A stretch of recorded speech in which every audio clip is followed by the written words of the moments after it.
Right, ladies and gentlemen, welcome back to some more aviation content brought to you by yours truly. Today, I'm taking out the CRJ-200 as United 999. That's what Siri picked for me. From Indianapolis International Airport to La Garbage. Oh, I said La Garbage, my bad. I meant LaGuardia. At this point, there is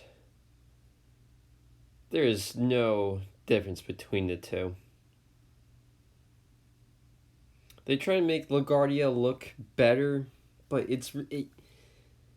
I don't know. You put carpet in a terminal instead of tile, like throughout the entire terminal. It's not gonna look good. As you can see, I'm struggling with this one waypoint Lizzie here. Almost went to Australia, mate. Went down under, you be turning this upside down. Anyways, there was another waypoint that was giving me a bit of a struggle. Yeah, Apple. I looked at that one. That was actually the right one.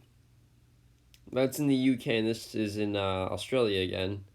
So I went back to the first one. I was like, no way. Quick Fox News update there. I just can't watch the nightly news anymore. I get most of my news by the headers across the top that I get from Fox and CNN. Looking at the weather there, everything's looking good. Made sure everything's right, and it took a day and a half. When I tell you a day and a half, it was more like 5 minutes, but the download was okay, and it took forever to extract. I have no idea why. Again, I record everything on mobile-wise. It is X-Plane-10 mobile on iPad, either Air 2, which is 4 years old, or a slightly newer, it's a year-old iPad 6th gen, I think. It's the same thing as the Air 2, it's just it doesn't have a Retina screen and it uses an Apple Pencil. So. And into the cockpit. There we go. Alright, cold dark startup. First off, you want to look up overhead. I have not done this in about 3 or so years. So first of all, turn on the external power sources if you got. Turn on the battery. Turn on your fuel pumps. I'm not sure if I did it here, but go ahead and turn on the gravity cross flow there. And the big two buttons in the middle where it says APU, press power fuel to turn the systems on, and then press start, stop. And it'll say start and eventually you can hear it whirring up there. Thank you very much for the this time you can probably go ahead and just whack on some nose braking lights and seatbelt lights. Yeah, you can see it's been 3 years. I'm looking at what else I can toggle about in the cockpit. Yes, the radio chatter, the stock radio chatter is super loud. I used to remember how to turn it off. You can just see me frantically flipping every switch to mute. It's actually the speaker. You'd think it'd be VHF, but it's actually speaker. There we go. Now we don't have to deal with any more radio chatter. I don't quite understand why there's radio chatter, because I am in MMO. Yaw dampeners, I'm not sure if you turn them on there. Pretty sure you do that after you're in the air with these smaller jets. But it's not real life. It's just a sim, so. After realizing that radio chatter has stopped, I went ahead and turned up all of these speaker knobs again. And then went over to the FMC flight management computer. I do have Navigraph. I've had it since May. And I am signed in on X-Plane-10 mobile on my iPads. But I'm not quite sure why it's not loading properly.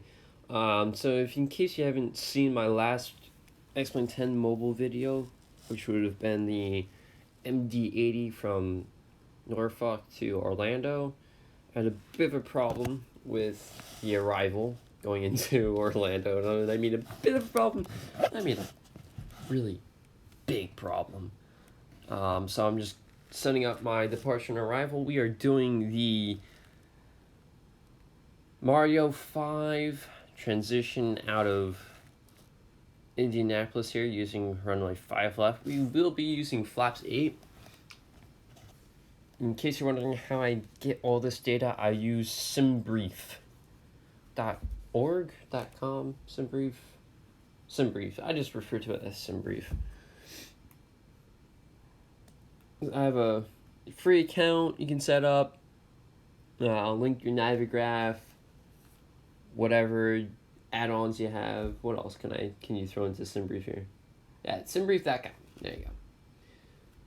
You can download flight plans for your PC and apparently Android. Don't quote me on the Android though. You can also pre-file for VATSIM, Pilot Edge, Postcon, and IVAO. So,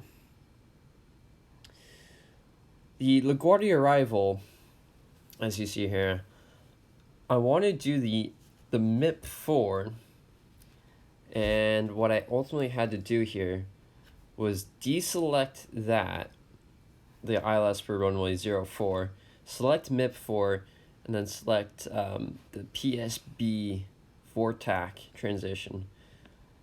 Yep, and then hit execute, activated, and then going over to the legs here, I had a bit of a problem with getting rid of the extra Mario and B-Dock there. I was like, well, maybe if I just move it up, it'll be okay. So I clicked Mario, and I was like, oh, I'll just go through and get rid of these discontinuities. But turns out, when I press Mario there, it just added another Mario. I was like, oh, that's weird. Well, Mario up. Oh, wait, it's adding more. Oh, no. So I struggled with delete, discontinuity, stuff like that. And there we go. So that's the end of it. Going into runway 4, that's the approach. Had no problems this time with that procedure. Went over, just made sure everything was okay on the co-pilot side, making sure the arrival data is okay.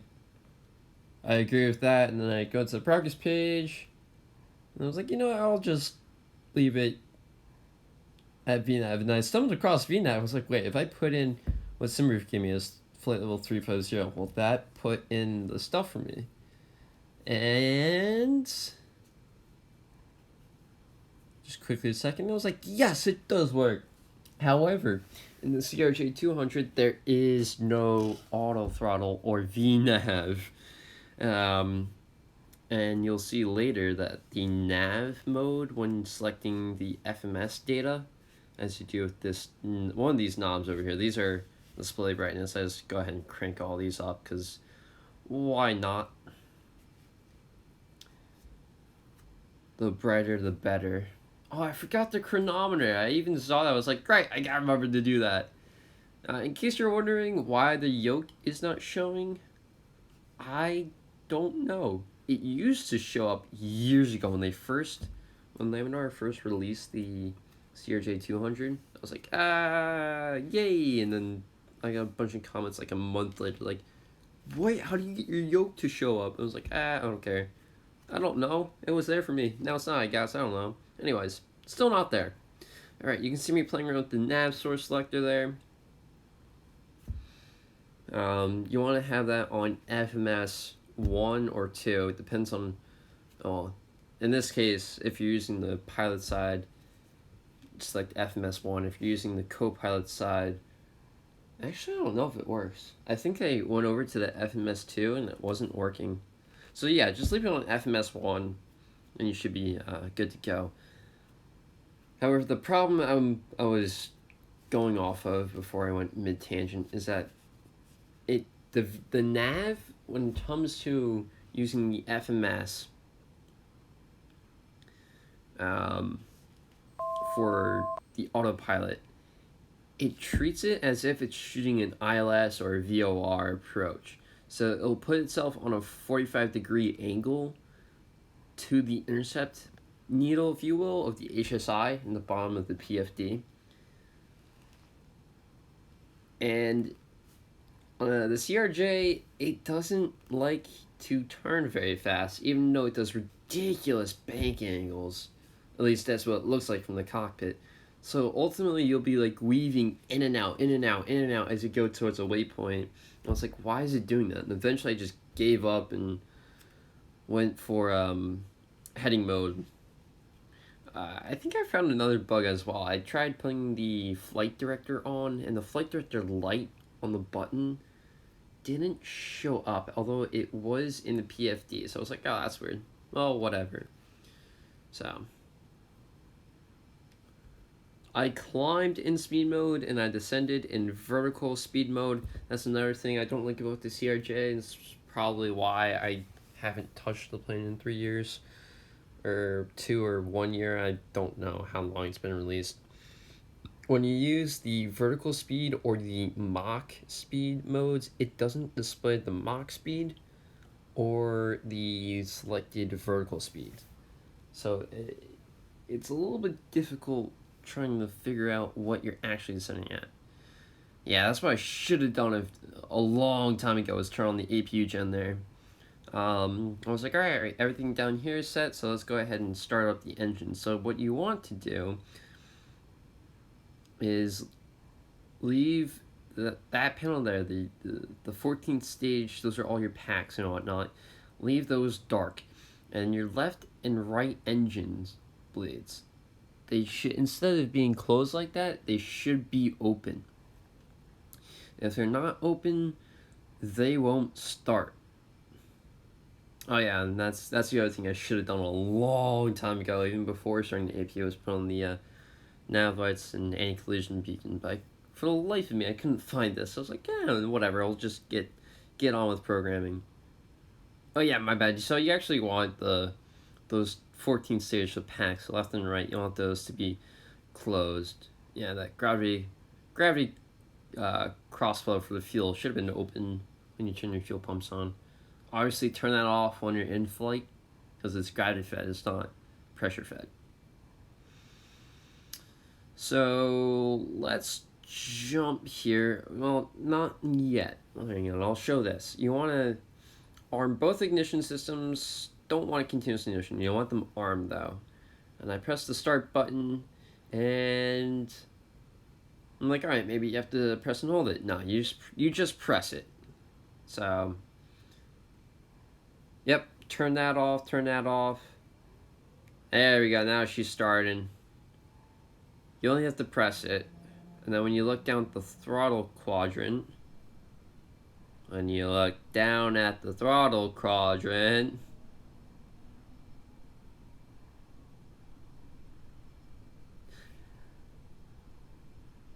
coming up shortly, when you look down at the throttle quadrant, there you go. You gotta flip that little tab, and with 2 fingers, that's how you use the purple slider. With 2 fingers, bring it up and into the auto position, and the engine should light off.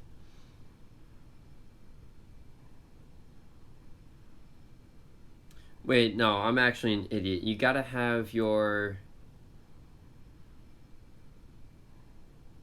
Hang on.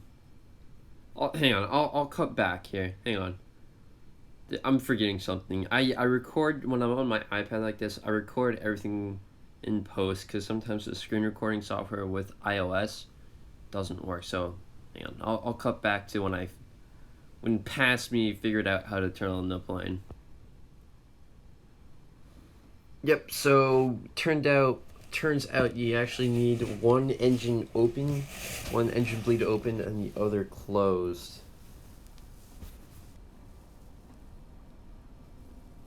So now that I figured that was working, open the right bleed. Hit start, went down to the throttle there. A little bit of camera problems there. Again, flipped up the protection gate, purple slider for that individual control, and then 2 fingers to operate anything purple in X-Plane-10 mobile, that is. And got that situated and working properly. Turned on the packs, opened up the isolation valve for the air conditioning system, turned off the APU bleed, turned off the APU gen, turned off the ground systems there, ground power, and turned off the APU. Then I switched the ignition system to continuous. And I was like, okay, what else can I press here? Just making sure everything's set, doing my flows. Left, top to bottom, center, top to bottom. Right, top to bottom, making sure that cabin pressurization can't be manipulated. Checking out the stuff in the center console. Pretty much all you can do here is use the radios and the trim and the yaw dampener. That's about it. I was looking for a transponder, and I thought that little radio panel right there, I'm flicking from nav to comm, I thought that was it. It's not. TCAS, I thought that was it. Oh, now I see in post edit. See, oh, their buttons, Sancho. It says ATC 1200. Do not know why I didn't see that. Anyways, went to go ahead, press flight director. Nothing was happening. I was like, oh well, whatever. I'll just press nav, and it seemed to be working. So it was just double checking, making sure fuel was good. Checking sim brief. Looking for what flaps we're going to be using today. What else was I doing here? Yeah, probably just trying to figure out why the flight director wasn't working.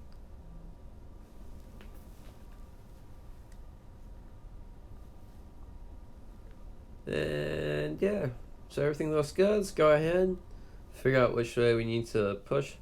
So the way I figured out this push menu, if you select the left, your nose will go right.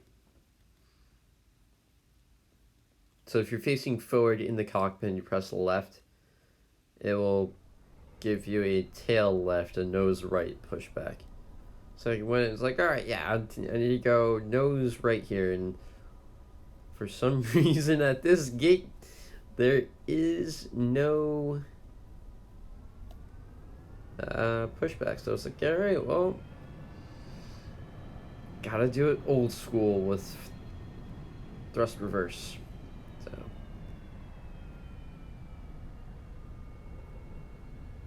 Yep. There is no anti-brakes or anything like that in the CRJ. So, for time's sake, I'm just going to jump ahead to Takeoff here. The flaps handle, I guess you could call it, flaps lever. It's really just a tab. Trim, you can leave at 50%. I had no problem. I was at 3/4 max takeoff weight, so... yeah, I was trying to see, doing a quick flight control check here, looking at that panel right there. Alright, I'm just gonna jump to Takeoff here. And with the magic of editing, here we are lined up, 05 left. Advance the throttles halfway. I actually don't know what the stable check is for the CRJ. Release the brakes, max thrust, and we are rolling down the runway, making sure flaps are set and the speed brakes are in. Kind of like to be checking that.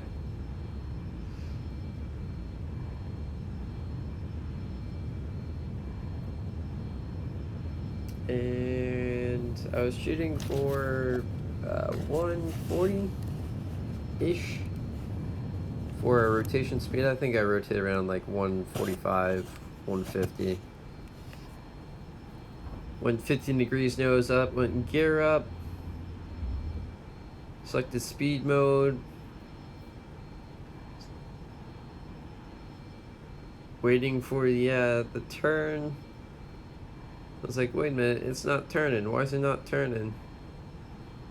I also realized at this point that it wanted me slowing down way too fast because it wasn't set for 250. So I set it for 250 there. I was like, oh yeah, nav is deselected, so let's go ahead and press that. And I was like, you know what, let's go ahead and reduce drag. We're almost at 200 knots here, so brought the flaps up. Made sure they're up. And we started turning. Got level here through the autopilot on, and yep, there's the autopilot. Quick news flash from CNN. And here is where the madness begins. I know some of you are screaming, your course for your FMS is not set right. Believe me, I tried it. I set it to the right course, and the autopilot is still weaving in and out like a drunk skunk. As you can see, I am pointed roughly 45 degrees off where I need to be, as if the plane was shooting in ILS, and then it gets on track. You see the needle moving in regardless that the course is set completely wrong, and then the plane starts banking back a little bit. And it's just too far off course, so I eventually just left it on heading mode and played around with the thrust settings a little bit. We were cruising at about 450 knots across the ground, so that's Mach 0.74. It was like 264, 254 indicated airspeed. But yeah. At this point, you know what's going to happen. It's just going to continue weaving in and out. So I'm just going to stop talking here and let the video talk for itself.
Alright, let's take a quick look at the FMC here, and to the descent page, looking at our altitude restrictions as we approach our top of descent. Went ahead and pressed descent now there. Weird glitch with the screen recording, I guess. Didn't record me pressing that, so nothing changed because there is no VNAV in the CRJ. So eventually I just looked at this going, what's going on? And then eventually I just went over and VS, and VS stands for vertical speed. A very shallow 1 to 300 feet per minute from this point. And it actually got me to my altitude restrictions for the first couple of flights there. So played around with vertical speed again. It doesn't indicate what you have selected for vertical speed in X-Plane-10 mobile here. So I'm just lowering altitude so I could go into vertical speed mode and try to go down when I click, although my big thumb kind of hit the dial, so I didn't realize I set the plane up for like negative 1,000 feet a minute there. But anyways, cutting to a stable descent now.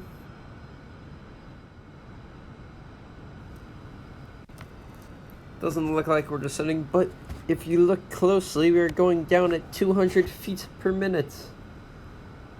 Quick check of the FMC, making sure everything's in order.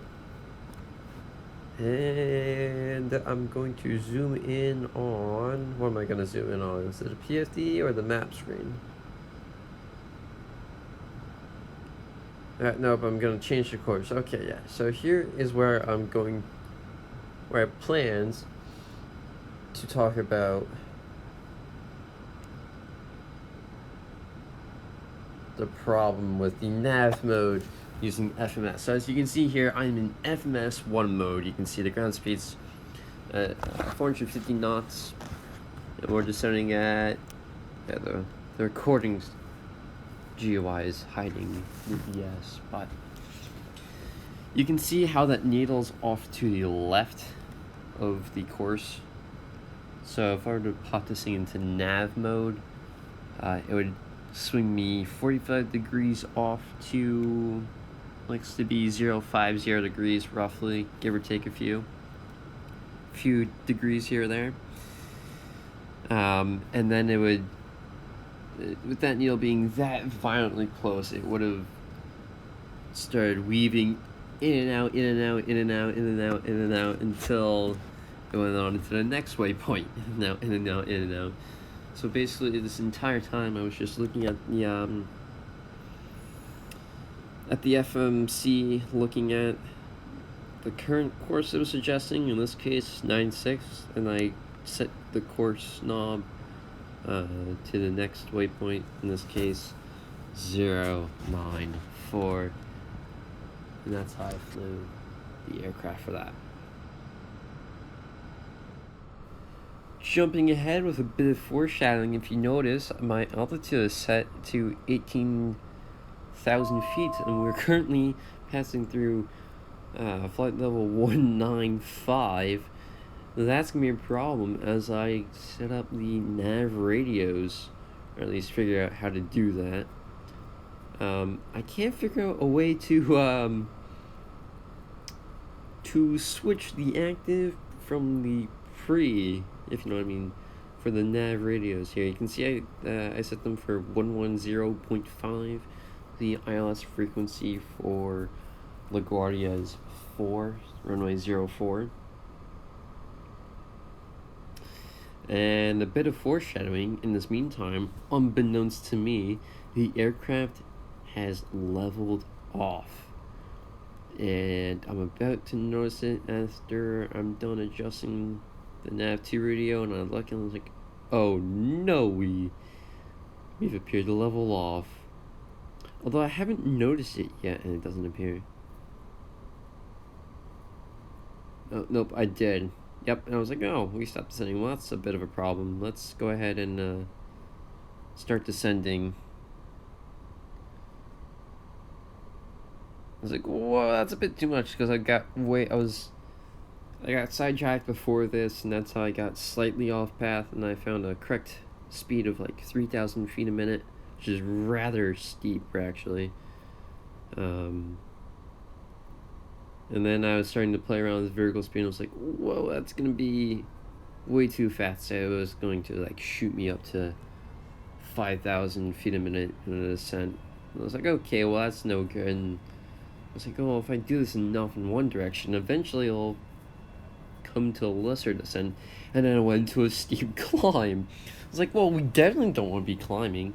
So this entire time, you can see on the map screen, I am ridiculously close to these waypoints as we're in our descent into New York City. I'm like, okay, well, I'm going to stall out. And I was playing around with throttles for probably good 5 minutes or so, until I was able to re-stabilize. Realized in the thick of this that now at flight level 170 was a good time to set the correct altimeter for LaGuardia. And a bit of more foreshadowing. In the midst of trying to re-stabilize my descent, I forgot to turn on some lights that during the day help with airplane recognition, and at night they do the same thing with helping with recognition of planes, as well as enabling the pilots to see the runway in the dark. Yeah, I forgot I'll just tell you, I forgot to turn on the landing lights and the taxi lights. So I continued to play around with the throttles and the speed brake and the vertical speed until we were back on track into our descent, and cutting to the arming of the approach mode here. Yes, it's vital that we switch from FMS to Nav1. Fun fact, the course knobs actually do change course 1 and course 2 individually, so as you can see there, double checking the correct course information for the ILS, the localizer beam, which is 1. I give up. I don't know what it was. It's something like 03804.2 or something like that. As you can see, I've put the aircraft now into nav mode, and because it's on a radio guided frequency, the autopilot's like, you know what, I can actually handle this instead of trying to stay on track with an FMS flight path. So yep, we've captured the localizer here, and I quickly switch over to approach mode. So the glide slope is ready to be captured as we continue on our descent down to 17,000 feet. And at this point, I look out the window and I'm like, we're kind of low, and I don't see an airport. I don't fly into LaGuardia that much, and there's a reason for it. I like to refer to it as the garbage because, well, it is by far the oldest airport in New York. What am I saying? It is the original commercial airport for New York City. Way before JFK and Newark were, well, way before JFK was built, and way before Teterboro and Newark and White Plains were built and or modernized. You can see as I get into level flight here, as we leveled off at 17,000 feet. I forgot to adjust the throttles, and I think I'll just let the approach speak for itself here. There's no need for my extra jibber jabber. I thought about doing an auto land, but around like 500 feet or so, I was like, nah, I'll just manually fly it in. even though none of you can appreciate my handicraft, because there is no yoke or any option to show a yoke in the CRJ here.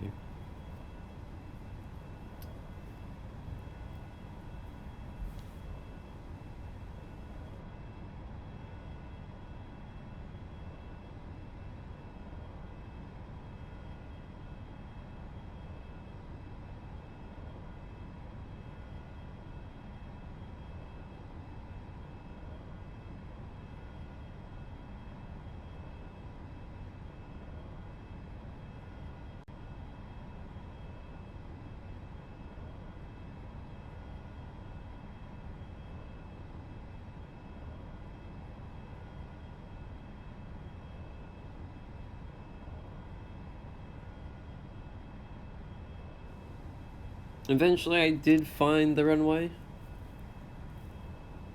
And here I'm just messing around with the map modes, trying to find the approach mode, see if I can get the glide slope to show up like it does in the 737.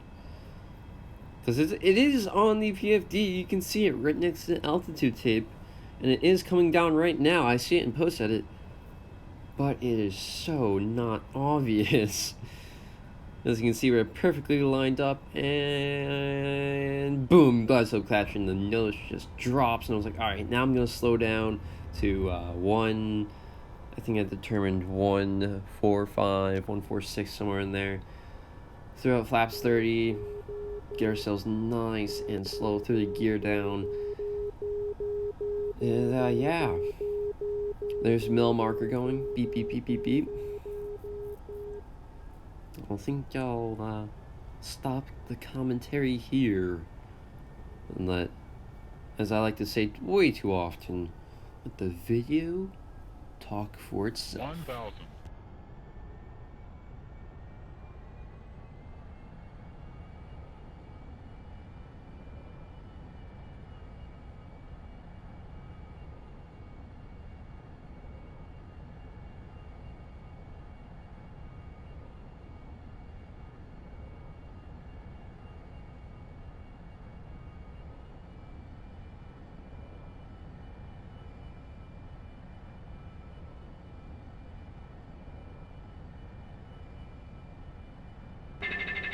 Caution. 500.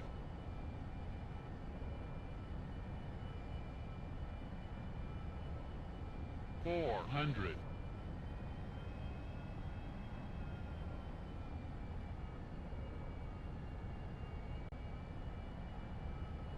300.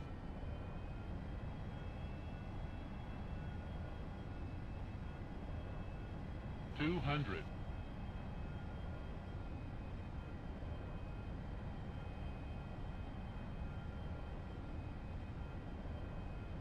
100.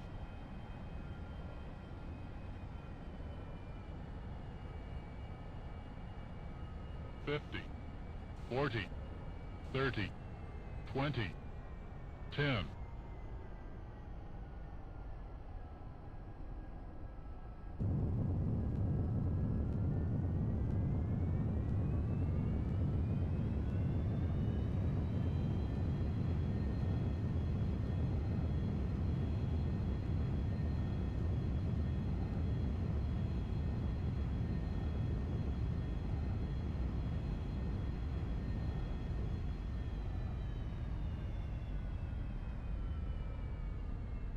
And with that, ladies and gentlemen, welcome to New York LaGuardia Airport. If you look at the top of my cockpit, you've seen I was a bonehead and now have a phone number to call from ATC because I forgot to turn on my landing lights. Oh well, we'll leave those off and just turn on the taxi lights. Bring up the flaps, bring your ground spoilers in, and taxi to the gates, power down. Let's see, what else can I talk about while we taxi to the gate here?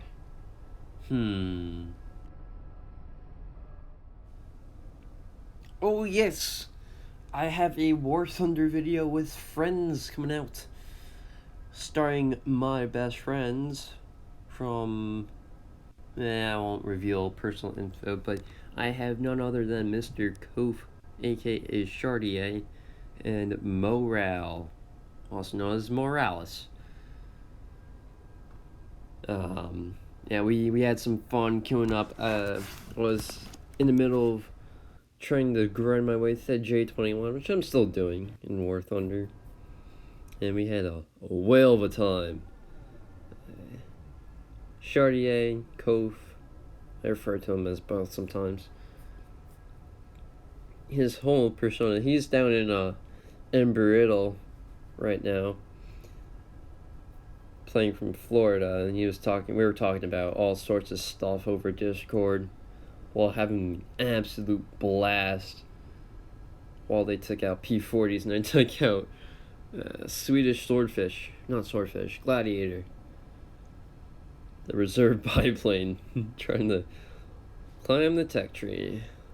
Anyways, here we are shutting down, lifting up the protecting gates, and then sliding each engine into the cutoff position, each thrust lever into the cutoff position, turning off all our lights.